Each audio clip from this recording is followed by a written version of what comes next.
L'arrêté auquel vous faites allusion, c'est l'arrêté 008 par MSTFP, DC suivant, du 6 février 2024, portant réorganisation de l'examen du brevet d'études du premier cycle en République du Bénin.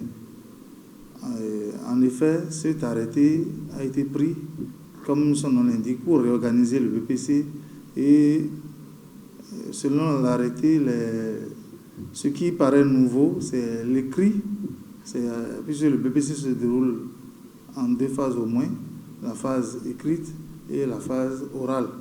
À l'écrit désormais, les candidats auront à composer en langue vivante qui est obligatoire, soit l'anglais, soit espagnol. Mais après l'admissibilité, les candidats admissibles seront autorisés à suivre les épreuves orales en anglais et en EPS. Tout candidat moyen, quelle que soit la manière dont l'examen est organisé, parce qu'on parle d'examen, on ne parle pas de concours.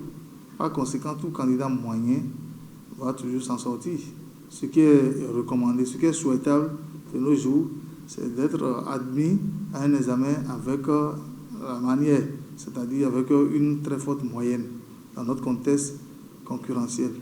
Et je voudrais préciser que ces réformes, cet arrêté portant réorganisation de l'examen du brevet d'études du premier cycle, arrêté pris par le ministre en charge de l'enseignement secondaire général, cet arrêté était nécessaire dans le contexte d'approche par les compétences. L'urgence est de s'adapter à l'évolution du monde.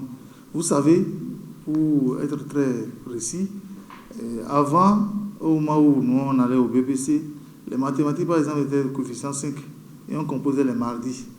Mais est-ce que les gens se demandent pourquoi désormais on compose en mathématiques les mercredis, c'est devenu coefficient 3? Je ne voudrais pas remuer le couteau dans la plaie. Ça, c'est depuis 87-88 que ce changement était intervenu.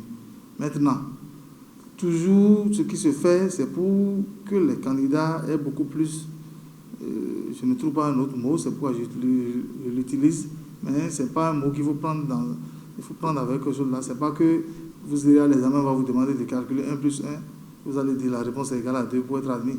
C'est pour faciliter toujours les choses aux candidats que ces mesures, bien que les réformes interviennent en réalité. Mais comme toute réforme, comme toute innovation, comme tout changement, à première vue, l'homme est réticent. Lorsqu'il y a un changement, l'homme est réticent face à cela. Mais les motivations sont toujours justifiées par le législateur.